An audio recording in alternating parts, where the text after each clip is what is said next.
is an associate professor and at the Faculty of Theology of University of St. Michael College, Toronto, Canada. In 1938, he was born in Poland to Israeli parents, then Palestinian citizens.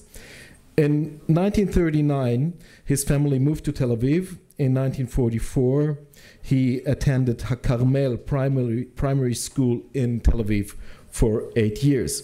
In 1952, he attended Tichon Chadash, the high school in Tel Aviv, for another few years, and then made his compulsory service in the IDF between 1956 to 1958. In 1964, he achieved a BA in Archeology and History of the Jewish People at the Hebrew University here in Jerusalem. In 1974, an MA in Archeology, cum laude, Hebrew University, Jerusalem. 1978 till 1990, he made his doctoral studies in the Hebrew University in the Department of General History, specialization in medieval history. In 1990, he achieved a PhD degree in medieval history, and his thesis had the title Topography and Toponymy of Crusader Jerusalem, and he was an instructor to the late Professor J. Prof. 1963 to 1990, he was employed by the Israeli government, the Department of Antiquities, Ministry of Culture and Education, and his last position was District Archaeologist of Jerusalem. 1987, he was awarded the Rachel Yanait Ben Tzvi Scholarship for the contribution for the study of Jerusalem. 1988, teaching as an external teacher at Bar Ilan University. 1988, Professor Dan Bahat was invited by Pope John Paul II for an audience, which the topic was the archaeology of Jerusalem. In 1989, he was awarded the Jerusalem Award for Archaeology, and given previously to the late professors Mazar, Avigad, and Shiloh. 1990, Research Fellow in the Albright Institute, Jerusalem. In 1993, he was awarded the Ish Shalom Award in the field of the study of the land of Israel for his book, The Illustrated Atlas of Jerusalem, published in 1990. In 1996, he became a staff member in the Department of Land of Israel Studies as a senior lecturer, and in 2003, he achieved the professor degree on behalf of the University of St. Michael College, University of Toronto, Canada, where he was teaching one semester every year, and I think still is. In 2004, he retired from Bar Ilan University, continuing teaching at the University of St. Michael College, and in the same year, he received from the President of Italy the title of Commendatore in the Italian Legion of Honor for the activities in promoting relations between Israel and Italy during many years, invited to lecture on various aspects of Jerusalem's history and archaeology in universities and institutions in various countries like the USA, Canada, Great Britain, Ireland, Italy, France, Switzerland, etc. He participated in many symposiums, congresses, and so on. He is married and a father to 4 sons. He's very active in public affairs, such as the Council for Beautiful Israel and the Association of Friendship Israel-Italy. Thank you, and please let us welcome on the screen Professor Dan Bahat.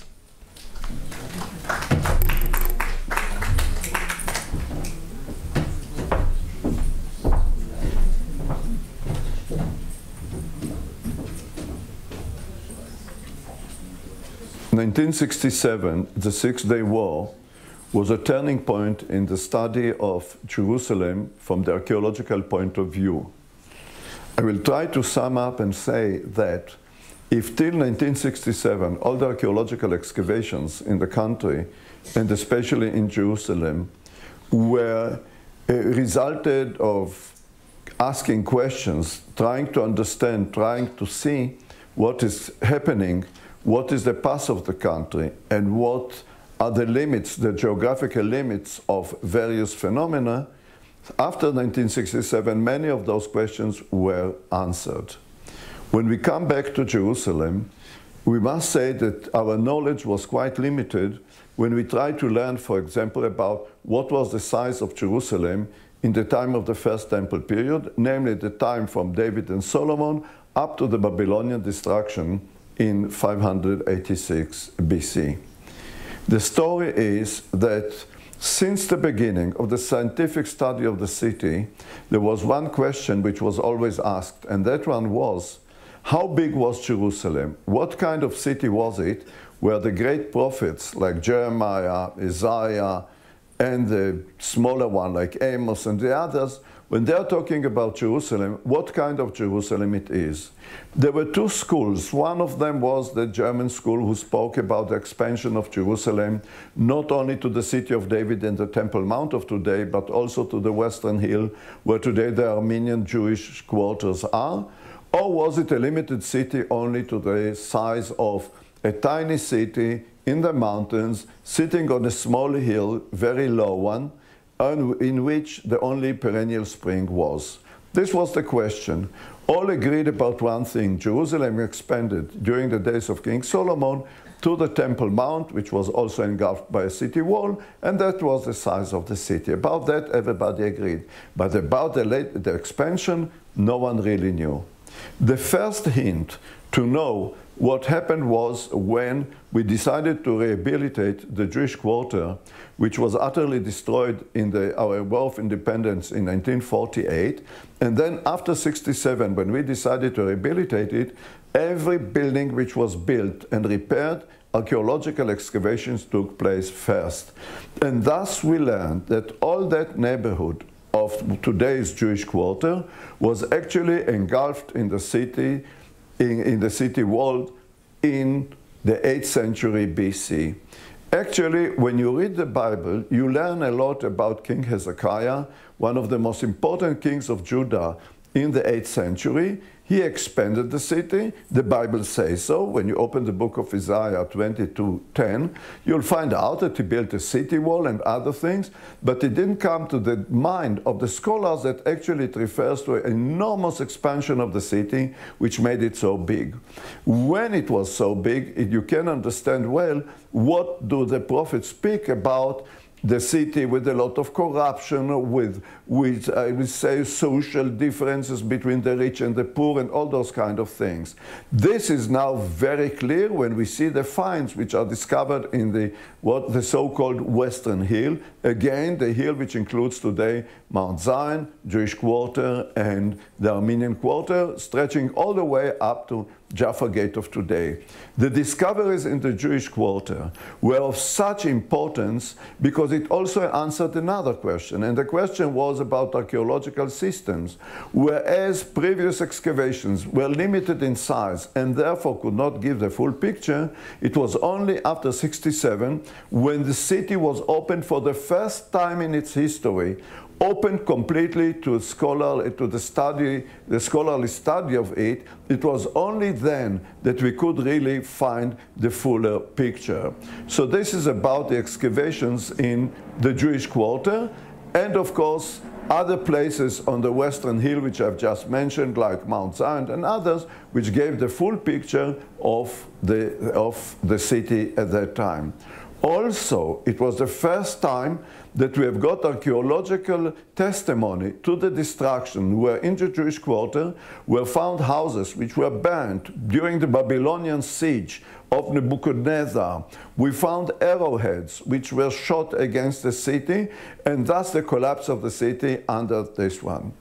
Similar picture was discovered also in the city of David, and this is to wit. The city of David is a small hill, very low, which complies very well with the said in Psalms that Jerusalem is surrounded by mountains, but the first humans who dwelt in Jerusalem, they choose this low hill, which is quite small, in order to settle there because it had the only perennial spring, the Gihon spring, which is mentioned quite a few times in the Bible, and this one was the reason why the city was settled there. When it was discovered in the late 1880 that this is really the historical core of the city, where Jerusalem was founded about 6 millennia ago, then we can learn only the previous excavations did not show the picture of the hill.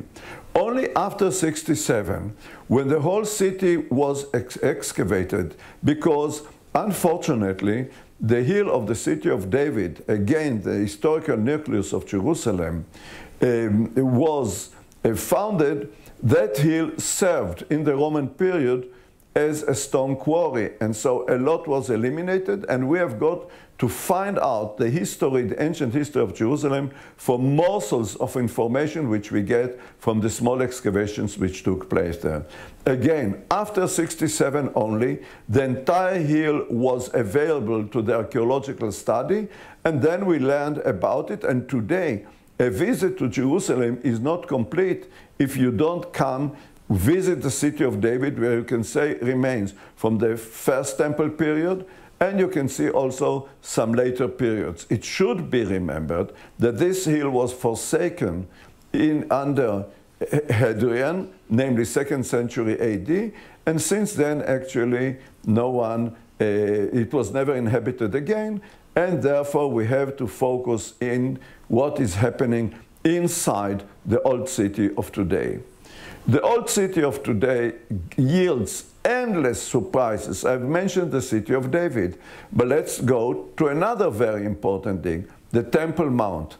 No doubt that everybody who wants to study Jerusalem has to focus on the Temple Mount, where the history of Jerusalem starts actually as a holy city. Few people only know that Jerusalem became a holy city thanks to the fact that in that hill, or rather I'll say, under the platform of the Temple Mount, which we see today, there is a little hill which is called Mount Moriah. When I mention the name, it immediately raises the story of the bondage of Isaac and many other remains, all such as the construction of the first temple by King Solomon, another temple by Herod, and so on. The important thing is that unfortunately, because of political and I will say sacred beliefs, you cannot dig there. And the only possibility to get any information concerning the history of that mountain or the city is only to dig around in the immediate vicinity of the Temple Mount. The thing is that indeed, immediately after the Six-Day War, in 1968, immediate decision was made in order to dig in this area. And actually since then, all the way to this very day, which means almost 50 years, the whole area is being studied and explored. What did we learn? First of all, we know that Herod the Great, when he built the Temple Mount, he actually changed completely the topography of the area around with great fields and things. And so actually, the city changed its face. If you try to compare it to the geographical, topographical, natural features of the city, because he filled in valleys. He cut off mountains in order to create the enormous platform which we see today.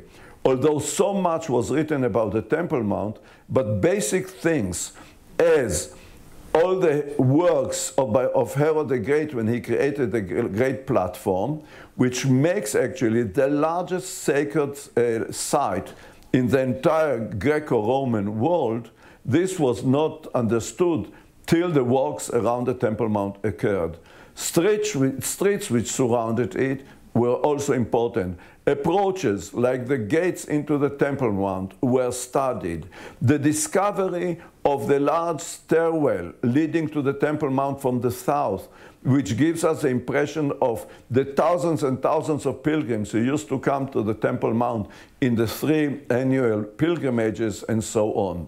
I'm very proud by the fact that, amongst other things, were discovered palaces from the early Muslim period.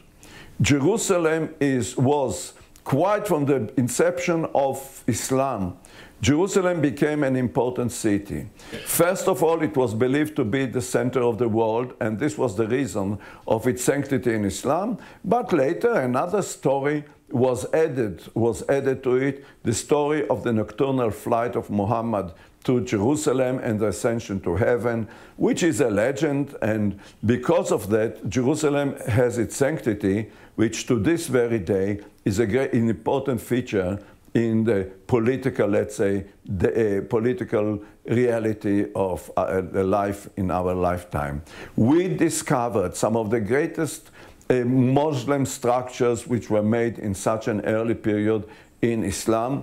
We decided that this is worth keeping because it is really a unique feature, and when you read any general book which is written about Islamic art, starts with the stories of what was done in Jerusalem. Also, another period which is different but also important one is the Crusader period. Because Jerusalem of today, the old city of today, now it is clear, thanks to the fact that we are able to study the entire city. And I would like to stress a very important fact. Even under the British mandate from 1918 to 1948, the British, who had special interest in the Crusader period, considering themselves as the first realm after the Crusader period which occupied the city, did not dare to go in, to dive into the Muslim quarters of Jerusalem and to study it. And only after 1967, it was possible to study. We discovered churches which were unknown to us. We discovered the fact that actually Jerusalem of today, the old city I mean, was actually the Crusader city. The streets, the fact that the main arteries of the city are today marketplaces was due to the Crusader period, because the earlier places, the marketplaces, like the markets which are the heirs of the Roman Fora of Jerusalem, were occupied by new order of St. John, the order of the Hospitallers of St. John. So there was no commerce in that part. People had to go out to the main arteries. As a matter of fact, even if you find modern section within the old city of Jerusalem, you must know that it was there where the empires of the 19th century built their structures, due to the fact that it had different function in the Crusader period, like open markets and places that were vacant, and thus the road was opened for the empires of the 19th century to build their compounds in that part. And so this is about that. Another thing which was studied is the attempt to understand the Christian holy places, their, I will say, their location. Why was it decided to do it one way and not the other way? What is the authenticity of holy places? All that could be studied freely only after 1967. Today, when we know where Herod's palace was, where we, the scholars, believe that this was the site where the tribunal of Pontius Pilate was, of course it changes completely the sacred map of Jerusalem. Even the study of the Church of the Holy Sepulchre gives us today a proof to the authenticity of that site. And so are many, many other things. If I would like to sum up, I will say as follows.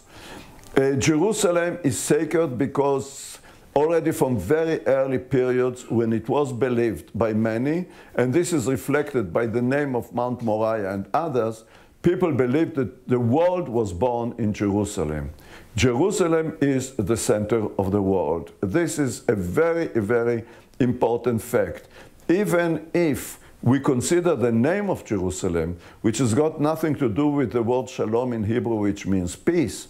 It means actually God Salem has founded it. That is the meaning of the name, because actually everything in Jerusalem begins with foundation. The Holy Rock, which is protected today by the Dome of the Rock, the famous mosque with the golden dome, it shelters the summit of Mount Moriah, and it is named in all the languages, it is named the stone of foundation. Again, we go to the fact that the world was founded in Jerusalem.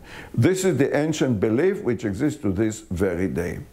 Now, just to give you an example of what is happening today, or our understanding of sanctity of Jerusalem, I will say as follows. Jerusalem has got three different points of view of its sanctity. In Judaism, Jerusalem is holy as a concept. A Jew is praying 6 times a day for Jerusalem in the 3 daily prayers and the 3 prayers of the food. And that it shows you that Jerusalem is a concept which is not like others which you can point out, here is a holy place and there is a holy place. In Judaism, there is only one holy place, which is the temple in Jerusalem. And this is the only holy place. All the others are just synagogues, places of prayers, but you cannot call them holy places. They are holy places in the way by which you respect them, but in the concept of holy places, they are not. In Christianity, Jerusalem is holy because of the deeds which you read in the Gospels of Jesus, his disciples, the apostles, his family, and that is connected always to certain holy places. And when you come today to Jerusalem as a Christian pilgrim, you go to holy places, which can be the Holy Sepulchre, it can be the Via Dolorosa, it can be Mount Zion, where many events occurred, like the Last Supper and other events, the descent of the Holy Spirit on the apostles, and many other things of the like. So these are holy places. So I can say that Jerusalem is sanctified because of holy places. Unlike the Jewish point of view, which makes a kind of, I will say, Jerusalem is ideology. Jerusalem is ideology, Christianity is holy places, and I will say that in Islam, what makes Jerusalem holy for the Muslims is a legend. Because as you probably know, Jerusalem is not mentioned at all in the Quran. Because the legend is about Muhammad's nocturnal flight to Jerusalem. The fact that it became holy for a belief is very interesting, and it can be always understood under or against the background of the holiness of the city for the Muslims, on the background of the holiness in the preceding religions, Judaism and Christianity. So this is a very important point of view.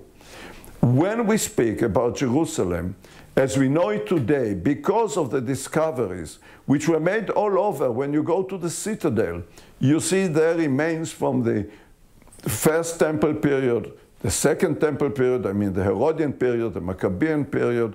It is an amazing feature when you can learn how the city develops all the way up to the area around Jaffa Gate of today. And it is extremely important to mention that the history, or rather the archaeology of Jerusalem, is a kind of an undulating feature. What do I mean by that? I mean to say that there is always one period in which the city develops and so on, and then comes another period which is even more than that, and so it covers the other one. To give some examples, Jerusalem, Roman Jerusalem, which is the city which was founded by Hadrian after the oppression of the Bar Kokhba revolt, is actually buried under the Byzantine city, namely the city when Jerusalem becomes a Christian city, all the important holy places are there, and the city develops immensely comparing to the previous period, and so it is covering the previous period. When we go to the Crusaders did such a great work, as I've mentioned before. Jerusalem, the old city of today, is the Crusader city. So by this very, very intensive works carried out in the 88 years of Crusader rule of Jerusalem, from 1099 to 1187, they covered actually the early Muslim remains, and we are trying today to reconstruct the way Jerusalem looked in the early Muslim period. The only possibility to do so, or most of the possibilities to do so, is from contemporary documents, which we have got quite a lot. Meanwhile, since 1967, many documents were published and are available to the scholars and so on. After the Crusader period comes the period of the descendants of Saladin, the so-called Ayyubid period. And then it is all covered by the great works carried out by the Mamluks in the 14th, 15th century. This is actually gives the Muslim aspect of Jerusalem as we see it today on the background of the Crusader city, which was really very, very developed and very rich, very interesting, and it showed itself in the centrality of the city. I will say that even today, a lot of work which is being carried out in the old city adds a different feature to the city, because the reconstruction of the Jewish quarter, which necessitated a lot of excavations, this one is also showing the contrast between the old and the new. And our thoughts about the reconstruction was how to make it so that it will work together and it will create a feature of a modern Jerusalem on the one hand side, but on the other, which preserves all the features of the past. In this respect, Jerusalem is very similar to many cities in Europe, which were destroyed in World War II and were reconstructed. And today, to the amazement of the tourists who come there, they can see the mixture between modern stuff which was made and in the background, on the background of the early things which were preserved. And many cities are like that. In this respect, Jerusalem is also giving us a similar thing. In order to conclude, I will just say one thing. Archaeology is a very, very important feature or means to bring Jerusalem back